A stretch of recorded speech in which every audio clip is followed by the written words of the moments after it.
Welcome to Elevation Nation with your hosts Sam Panich and Parker Yablon. Elevation Nation is a community focused on bringing together young adults who are elevating themselves and others every day. Each Thursday, we take 15 minutes to talk about what's going on in the real world and touch on all the great things that Elevation Nation is up to.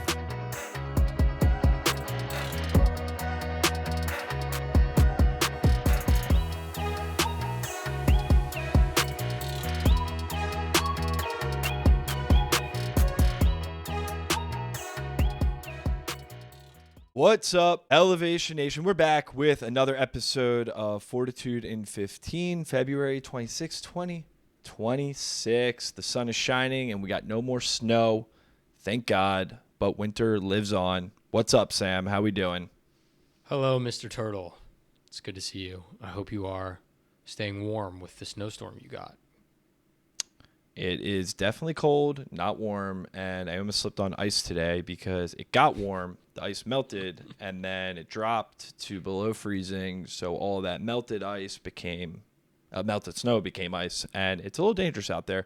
I will have to say, the roads are clean, so the cars are back on the road. I don't know if you knew, but they closed like the roads the other night, which was pretty crazy in New York City. Like no one could drive in and out of the city. Insane. Yeah, that freaks me out too much. I'm not into that. I feel very like stuck being on an island where you can't go anywhere. It's like the quarantine movies, like where they shut down and you can't go in and nobody goes out. So that's it. But today we're talking about a concept that came up in a book that Sam and I both read many, many years ago, probably even before Elevation Nation was ever founded. It's a book by Mark Manson, and if that name sounds familiar, he actually wrote a very famous book called The Subtle Art of Not Giving a F, or you know what I'm going to say. And then... Fuck. There you go. I was going to let you say it. So this book obviously came out in, I believe it was like mid-2010s, and so many people read it. It was one of the first book, like self-help books I actually like related to, and I felt like he was talking. I was like, wow, this is actually really cool and really good. And then he wrote a follow-up book called Everything is F'd. You want me to say it again? I'm just the swear word guy now? Is that my role? Yeah. Everything is fucked. There you go. And Sam and I both read this book because we were such a fan of his previous book. And he made this prediction so many years before we were even thinking about the idea. I think I was thinking about the idea of AI.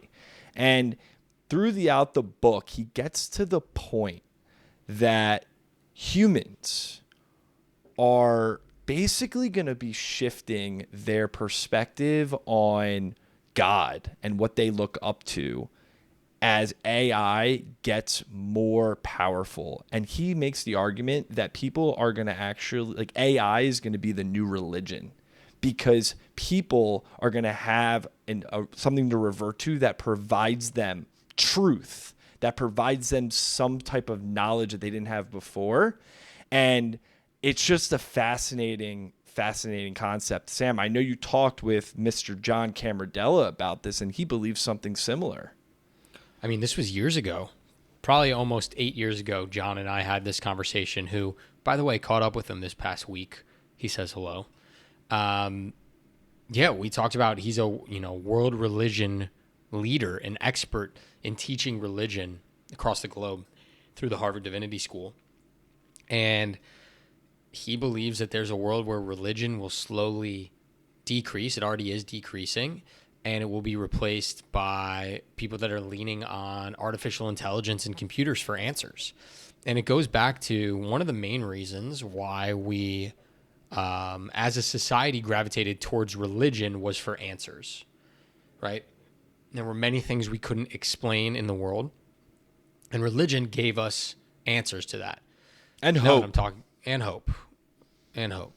This is going to be a more controversial episode than I probably anticipated. But, here we are. Gave people hope, gave people answers. Now that AI is able to give us so many answers to so many of the questions that we have instantly, people are seeing that more and more folks are looking at AI as the all-knowing answers and godlike creatures.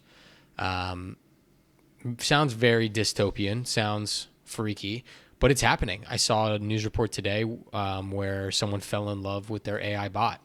I saw another one where the AI bot convinced this guy that he could actually be a PGA Tour golfer, so he quit his job and tried to do it, and he sucks at golf. People are believing more and more that whatever AI says is the word of the law and is the truth, and that blind faith is honestly how many religions started. And so, well, I think, yeah, go ahead. No, to your point, I mean, people reverted to religion because they felt connected to maybe what the community was talking about or a preacher was saying, and people felt connected to that and the belief of, you know, something that we can't see, right? And in times before technology, right, that was what really people reverted to your point about like hope for the future, hope and prayer, like that life is going to bring certain things. But now I think the piece with AI and why again, Mark here was talking about this theory and why I think it's becoming ever more clear is that it's personalizing for each of us. And it's giving us exactly what we know we almost don't need or want because it knows so much about who we are. So if I'm asking AI, hey, what's a book recommendation I should read? I'm probably going to go with that recommendation instead of maybe even going to you, Sam. Someone, I've known you so much longer than the AI knows you, but the inputs that I've given my own AI chatbot, it can give the perfect recommendation to me. And then as a result, I essentially look to the AI for the all-knowing because it knows me so well. It fulfills desires and needs and areas of doubt and questioning that I'm looking for. And right back to what I was saying before is like, that's why people went to religion. It was to fulfill their doubts and their desires and the needs. And so it's a scary, scary thought. And Mark talks about in the book that AI is going to get so good that things are going to eventually become so cheap and pain and hardships are going to go away because AI is just going to fix everything, that the death of the struggle is going to be very controversial and a warning that he faces. So if AI removes every glitch and every pain from our life, does it also remove the meaning that we have? I don't know if humans can be wired to eliminate all pain. That's a good point. That's a really good point. I think technology eliminates old pains and comes up with new ones. Even if AI fixed all of our quote unquote problems in the world, don't you think our minds will create more problems? Fake problems, real problems. Doesn't matter if it's true in your mind. And some of those AI can't fix. Problems This in is society. this is a deep philosophical conversation. I mean, what you believe as a problem. I mean, this is Black Mirror, dude. And it's almost like we're living it. It's like every episode of the Black Mirror is becoming more real as every day goes on. But yeah, to your point, that's a good point. Is like humans will always find things to find like struggle with or pain, whether it's something as significant as something they dealt with in the past or something that they feel is, I don't know. It's a crazy point. It's a scary world we're in right now, Parker. I know we've kind of alluded to it a couple times in different episodes on the podcast. I'm freaked out. I don't know if there's a better way to put it. I don't know where the world is headed. Maybe I'm freaked out for no reason. But I think there's so much uncertainty and fear in the world right now of where things are headed that I don't know. Like, Parker, you have a wife. You're trying to start a life together. But there's no certainty. Like, have you and JJ talked about that fact? That reality? And there's no that certainty in anything that we do, whether AI is part of it or not, right? We're not guaranteed anything, whether there's technology involved or not. I do think that also the technology does a lot of good in our life too. We always talk a lot about the shortcomings and the scariness of it, but it's a tool that we can use to help us as well. But yeah, it's fearful.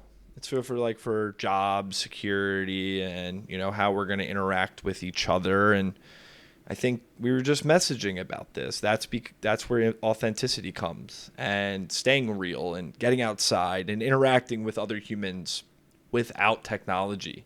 I think that's going to be like the luxury of the future almost is like creating spaces and places that actually have zero technology are going to be like sought after like ever before, man. Because we're all sick and tired of it. I hate listening to an AI bot. I hate listening to like a metaverse base or something. Like there's nothing good about that anymore. It used to be cool. Yeah, it's become too normal.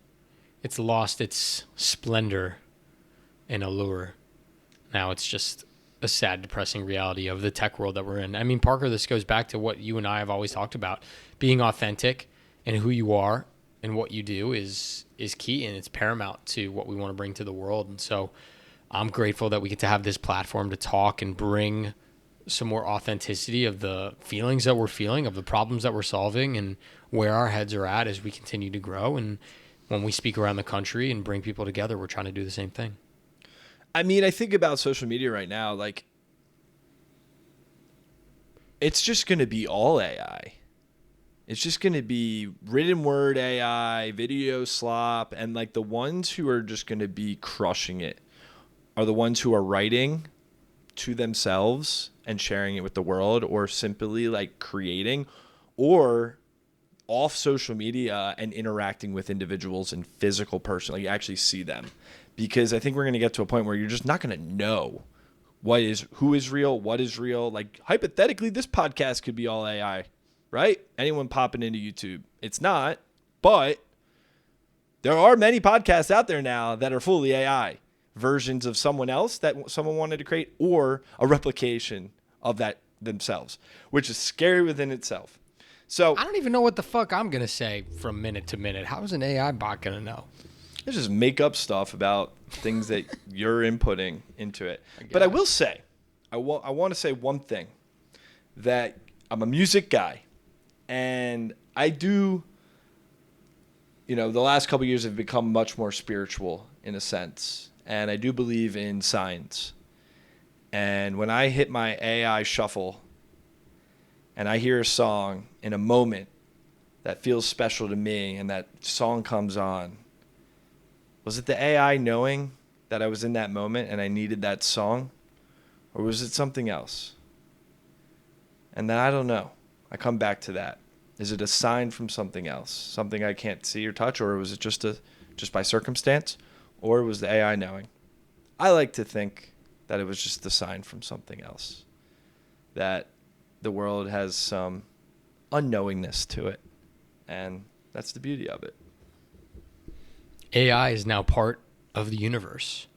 So if we say we're going to trust the universe, we got to trust everything within it, right? Ooh, that's deep. That's deep. Bam. That's deep. That's my motto for the day, buddy. That's your motto for the day?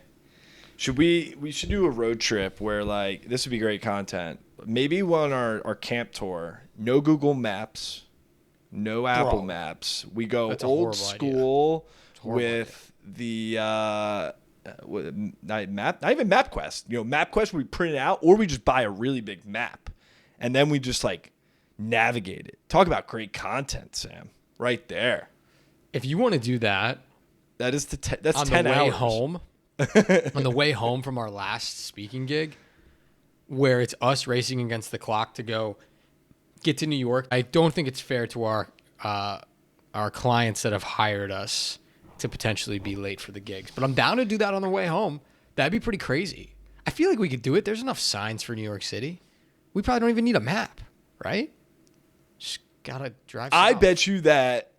What are the percentage of people who drive on the road these days and don't use It's probably 0.01%, if not more. Like, everyone has their phone. Everyone has nav. There's no one who actually uses a map and goes places.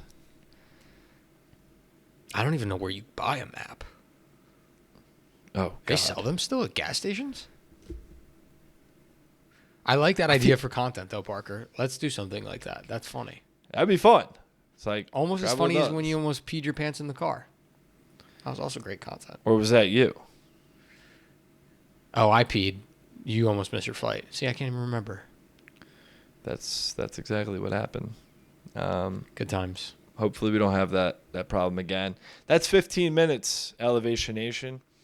Hope this one was thought-provoking and didn't scare you. And it's just a perspective that we came across. So don't take it too seriously.